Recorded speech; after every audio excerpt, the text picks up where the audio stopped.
le pouvoir judiciaire. Et le pouvoir judiciaire est composé du Conseil constitutionnel, de la Cour suprême, de la Cour des comptes et de l'ensemble des cours et tribunaux. Et je pense que si on parle de justice dans un État démocratique, ici, il s'agit de cette justice-là, de cette justice étatique qui peut être concurrencée par d'autres formes de justice sociétale qui existent.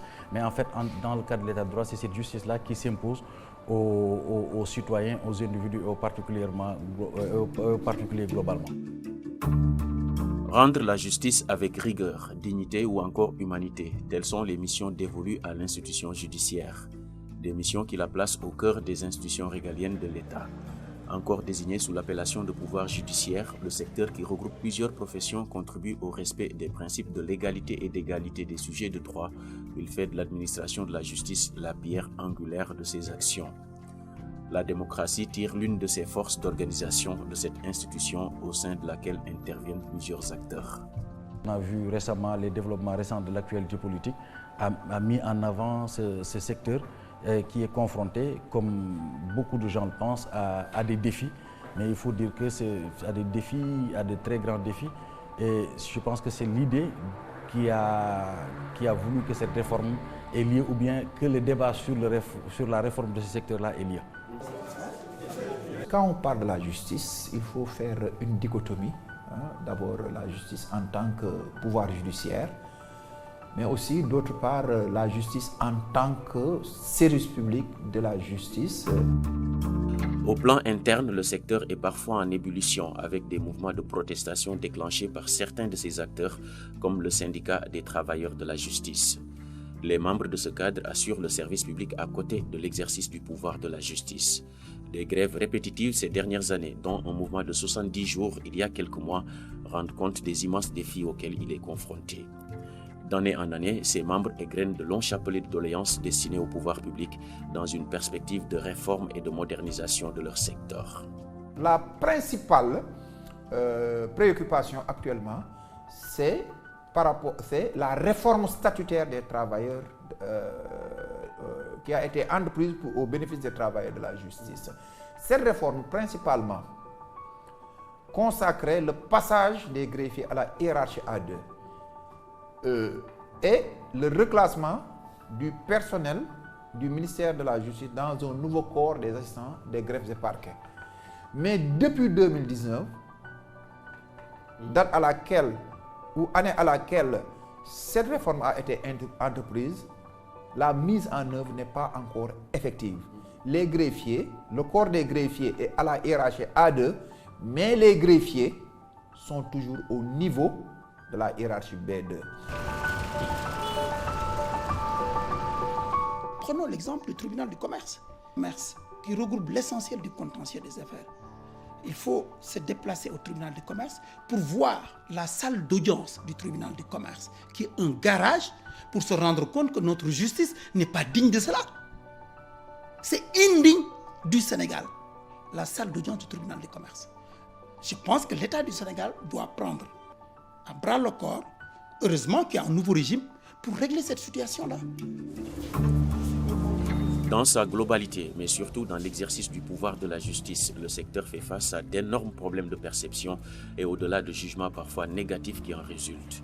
Il est souvent sous le feu des projecteurs faire un jugement rendu, surtout qui concerne des hommes politiques. Parfois, la justice suscite un sentiment mitigé auprès des citoyens, même si certains vont plus loin, la jugeant clairement dans beaucoup d'affaires, ne pas avoir convaincu dans ses décisions en ne donnant pas de gage suffisant d'avoir rendu le droit.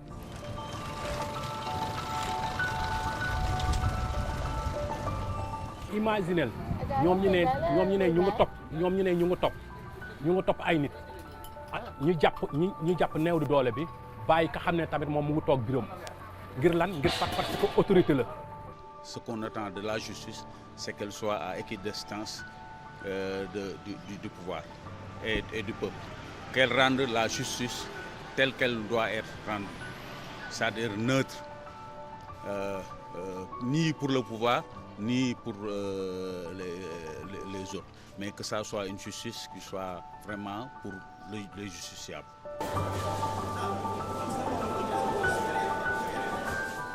Il y a eu des dérives des formes d'injustice décriées, visibles, mais il y a également que ce qui a balafré un peu l'image du Sénégal, mais encore, il n'y a qu'au niveau du quotidien des Sénégalais, il y a ce qu'on a appelé à un moment donné Kouma Amdei, Kouma Mondei. Donc quand dans un pays on considère que certains ne sont pas justiciables, ils bénéficient d'une impunité totale, alors que d'autres sont victimes d'une justice disproportionnée, ça pose de très sérieux problèmes de régulation du vivre ensemble. La principale source de difficultés qu'on a notée, et cette instrumentalisation de la justice ne date pas seulement de 2021, on l'a noté même durant les régimes passés, on a beaucoup noté une instrumentalisation de la justice pour limiter la candidature de certains candidats à partis politiques ou bien des ténors politiques. On l'a vu avec beaucoup de cas, Karim Wade, Khalifa Sall, avant même d'en arriver au cas de Ousmane Sonko. Et on avait désigné ça comme une forme d'instrumentalisation de la justice pour empêcher à des candidats sérieux de postuler aux élections. Aujourd'hui, la perception, c'est que cette justice-là, c'est une justice à deux temps, c'est une justice à deux vitesses, c'est une justice qui peut être partielle ou partielle. C'est l'idée que les gens ont maintenant. Cette idée-là peut ne pas correspondre typiquement à la réalité, mais en tant que praticien, en tant qu'enseignant, on considère que même du point de vue des textes, on a beaucoup d'efforts à faire. On a beaucoup d'efforts à faire pour performer, pour renforcer ce secteur-là, qui en dernier lieu, comme l'a montré les derniers événements, est le dernier rempart qui permettent de maintenir l'état de droit.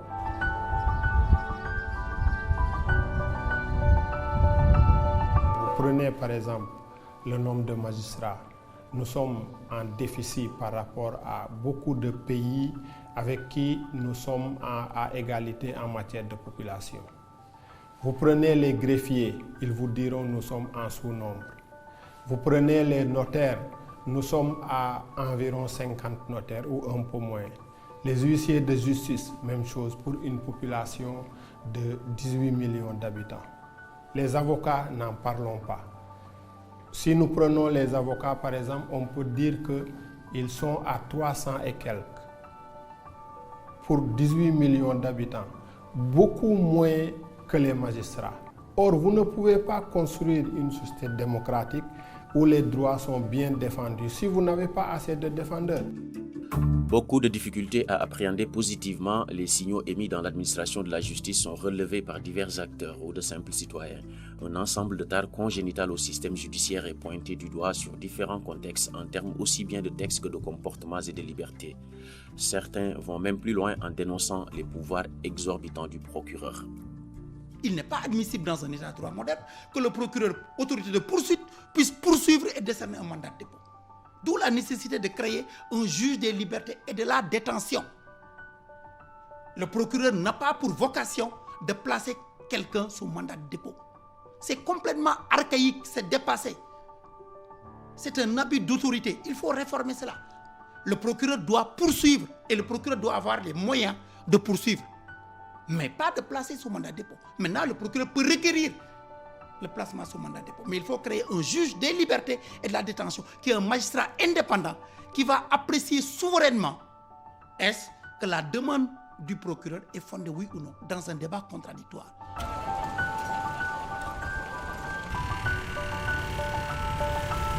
Au Sénégal, en matière pénale, il faut obligatoirement encadrer les pouvoirs du procureur. On ne parlera pas de les diminuer parce qu'un procureur, il doit être fort, parce qu'il nous protège, c'est lui l'avocat de la société, mais ces pouvoirs doivent être encadrés. Parce qu'aujourd'hui, les pouvoirs du procureur au Sénégal n'ont de limite que la volonté de ses supérieurs hiérarchiques, ou sa propre volonté. Sinon, personne ne peut l'arrêter, il peut faire tout ce qu'il veut. Et ça, c'est dangereux. Prenons par exemple la question pénale au Sénégal.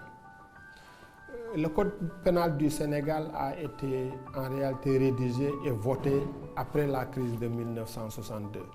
pendant que nous étions sous le régime du parti unique. Et beaucoup de dispositions qui y sont ne sont en réalité plus conformes aux standards d'un pays qui se veut un pays démocratique. Dans le droit pénal, il y a énormément de textes qui sont liberticides. Et prenons par exemple l'article 80, il pose problème. Prenons l'article 254, il pose problème. Prenons l'article 139 du Code de procédure pénale, il pose problème. Prenons l'article 80, 180 du Code de procédure pénale, il pose problème. Et il y en a d'autres. Et cette rencontre et d'autres rencontres éventuellement nous permettront de discuter de ces textes liberticides qui ne sont pas conformes aux standards d'un état de droit moderne. Et éviter surtout que ces textes soient utilisés par un régime politique autoritaire pour bâillonner les citoyens. Ce que nous avons vécu les 3 dernières années est suffisamment révélateur de la dérive autoritaire d'un régime pour porter atteinte aux libertés fondamentales des citoyens. D'autres facteurs ne sont pas jugés propices pour rendre une décision de justice impartiale, comme la gestion des affaires avec des organes dans lesquels siège l'exécutif, surtout pour les victimes. ñuy juger dañu war di dem tamitam du xool waruñu yem rek ci nu mu tudd ci pénitencier dañu war a dem xool détenu yi parce que tamitam diire bi inscription bi diire bi day yàgg. am ñoo xam ne tamit aussi yow imagine yow nga téye nit ki après nga bàyyi ko te leer na la ne kii nii am na soutien de famille am ñu nekkoon ci ginnaawam nga bàyyi ko wane ni après tribunal ne deful dara temps bu mu def yëpp waroon na ci avancé léegi loolu lépp da koy perdre. dafa am ñoo xam ne tam dañ leen di jàpp ba jour jugement ñu ne la yoon toppeewul la dara. loolu man bu ma sañoon état Sénégal bii ak beneen buy war mën a ñëw soo jàppee nit 2 mois sax te deful dara nga ne deful dara war nga ko dédommager ndax su ñëwee su génnee ci dëkk bi am na nuñ koy xoolaatee ci société bi kii dafa def kii sàcc la kii jaaykatu yàmbaale kii agresseur la te or ko xëy na sax du loolu dogal la ak war a dugg kii rek yàlla tuddoon na ko avant ngay ñëw ne kii ala kulli yàlla day dugg prison léegi yow soo génnee prison rek dañ lay xoolaatee beneen bët. yooyu yëpp tam war nañ ci taxaw seetlu.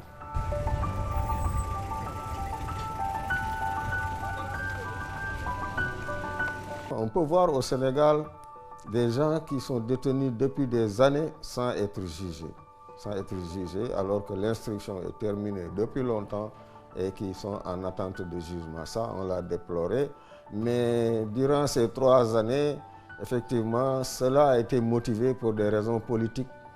Les gens ont même opéré ici des détentions préventives. Les gens qui n'ont rien fait, on vient les arrêter pour dire, voilà, il y a des risques de troubles à l'ordre public. Ce n'est pas parce que le président de la République est membre du Conseil supérieur de la magistrature que les magistrats ne sont pas indépendants, surtout du siège. Au Sénégal, les magistrats du siège ont une indépendance fonctionnelle. C'est incontestable. Maintenant, l'indépendance, elle ne se proclame pas, elle s'assume.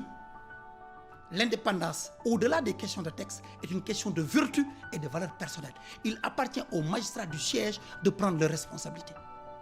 Au-delà des articles, il y a aussi la pratique.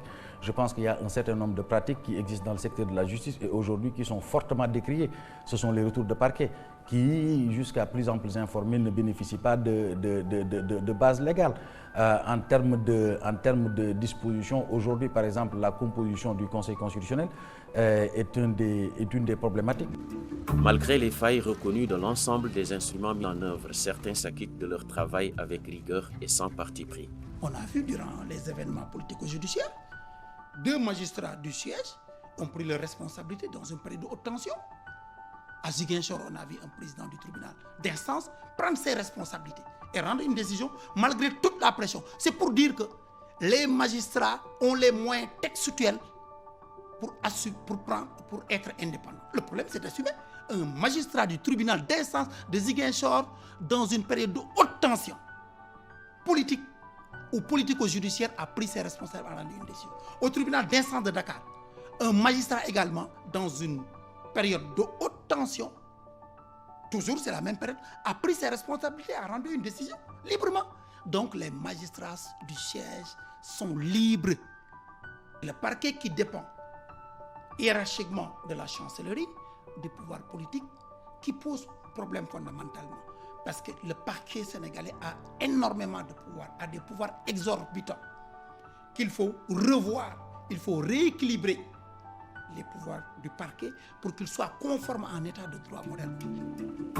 Pour une administration de la justice qui répond aux exigences des sociétés modernes et reflétant le niveau de démocratie du Sénégal, des réformes de l'ensemble de l'institution judiciaire sont indispensables et urgentes, comme le souhaite le président de la République. Elles doivent viser à apporter des solutions à ce que nombre d'acteurs identifient comme étant des failles et qui minent le bon fonctionnement du pouvoir judiciaire. Dans cette dynamique, de nombreux cadres d'études ont été mis en œuvre pour réfléchir sur des axes par divers organismes, surtout de la société civile. De multiples pistes sont énoncées allant de l'indépendance statutaire des juges à la suppression de ce que beaucoup appellent l'injusticiabilité du pouvoir politique, en passant par l'inamovibilité des juges, l'indépendance financière du pouvoir judiciaire ou encore le changement du nom du Conseil supérieur de la magistrature. L'hyperprésidentialisme, c'est ce qui permet au président d'avoir une mainmise sur la justice et sur l'Assemblée. Et c'est là où il y a des dérives. Donc, c'est les deux qu'il faut mettre ensemble. Et l'hyperprésidentialisme et la séparation des pouvoirs, l'équilibre des pouvoirs. Donc, à partir de ce moment-là, il n'y aura plus d'hyperprésidentialisme et la justice peut être libérée. Il faut moderniser les tribunaux. Il y a un programme qui a été entamé, mais il faut qu'on aille plus loin. Et cela nécessite des moyens. C'est impératif, c'est une nécessité absolue de moderniser aujourd'hui le fonctionnement de la justice en la digitalisant. Mais cela nécessite des moyens. Ensuite, réformer les textes, comme je l'ai indiqué tout à l'heure. Il y a des textes qui ne sont plus conformes à un état de droit moderne, des textes complètement dépassés, vieillots, qui relèvent d'une pratique ou d'une conception même coloniale de la liberté.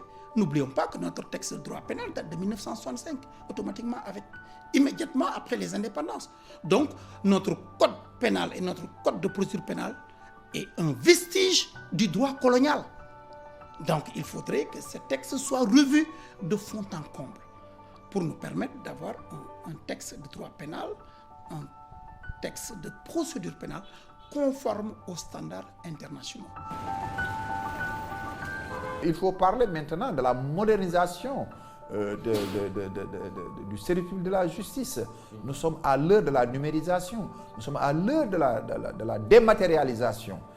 Donc, il est temps que aussi que les autorités aillent dans le sens de dématérialiser les procédures.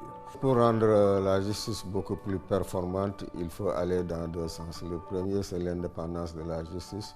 Vous savez qu'on a une justice héritée des colons, une justice qui a un héritage colonial, répressive. Répressive, le code pénal date de 1965, je pense. Donc ça, il faut réformer le code. Beaucoup de dispositions du code sont des dispositions parfois qui ont été introduites pour limiter les opposants ou bien les manifestations, les dispositions liberticides, il faut les extirper du code. Mais également l'intrusion de l'exécutif dans la justice, dans le fonctionnement de la justice. Les réformes sont à plusieurs niveaux. Les réformes peuvent porter sur l'administration, la gouvernance du secteur de la justice, j'en ai parlé tantôt.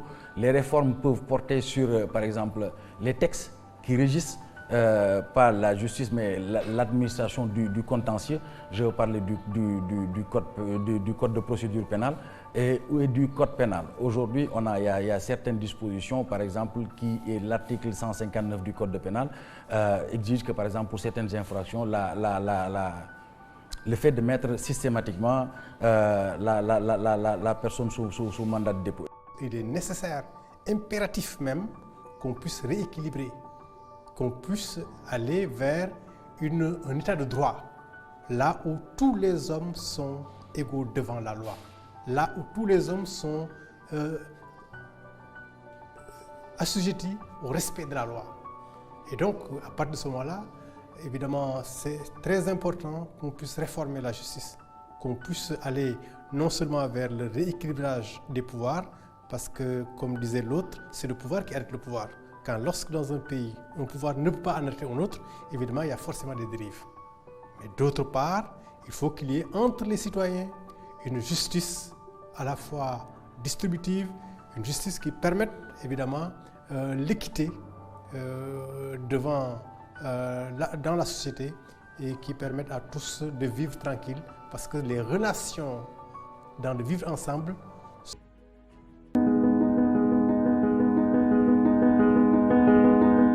Pour ce qui concerne l'édition de 2024 du dialogue national, axé sur la réforme et la modernisation de la justice au Sénégal, mon avis est que les dernières années que nous avons vécues ont largement écorné l'image de la justice et ont établi un doute entre le justiciable et celui qui rend la justice en son nom.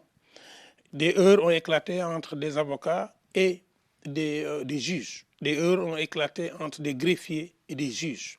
Des récriminations politiques ont été entendues en direction de ceux qui jugent et de ceux qui portent la légalité de la justice. Les rapports entre les juges et le ministère de la Justice sont des rapports qui ont été interrogés. Il est bon parfois, quand un peuple veut avancer, veut grandir, de s'arrêter et de réfléchir sur ses forces et ses faiblesses. La véritable question aujourd'hui, ce n'est pas de jeter le bébé avec l'eau du bain, mais de voir que la grandeur de la justice sénégalaise et sa force par le Conseil constitutionnel ont permis d'avoir des élections régulières, normales, transparentes et calmes. Mais il faut qu'on se pose la question. La durée des détentions préventives, la question pénale, qu'on pense à l'aspect social. Celui qui est pris dans un délit de justice, qui a été gardé pendant 10 ans pour un crime qu'il n'a pas commis et qui est libéré, qu'est-ce que l'État a comme responsabilité pour restaurer son image et lui rendre ces 10 ans qu'on ne peut plus lui rendre? Mais comment régler ces questions-là? Comment aussi régler la question de l'enseignement du droit dans les écoles primaires, la sensibilisation, les visites scolaires dans ces espaces-là pour qu'il y ait une initiation à la notion de justice. Maintenant, l'autre élément, c'est l'élément de corruption visible. Comment sanctionner la corruption visible? De sorte que chaque citoyen se dise « j'ose aller au tribunal parce que l'argent n'y sera pas une force. J'ose aller au tribunal même si je ne suis le militant de personne. J'ose aller au tribunal même si je ne suis le talibé de personne. J'ose aller au tribunal juste parce que je suis un citoyen et que la justice de mon pays est une justice libre, équitable et une justice qui répare les torts qu'on m'a causés. » Donc je pense que le dialogue national d'édition 2024 a vraiment raison de poser la question de la modernisation, mais surtout la question de la transparence. Comment faire pour que la justice soit transparente par cette problématique et qu'on ouvre aussi la palette. Que ce ne soit pas un débat entre des intellectuels du droit, mais les praticiens du droit, ceux qui vivent avec les détenus, les problèmes qu'ils rencontrent, on doit les écouter. Ceux qui, sur le processus, procèdent aux arrestations, les huissiers qui vont amener les convocations. Il faut que toutes ces catégories soient respectées et que les intellectuels non praticiens du droit sur le terrain fassent preuve de modestie et écoutent ceux qui ne connaissent rien du droit, mais qui connaissent la société.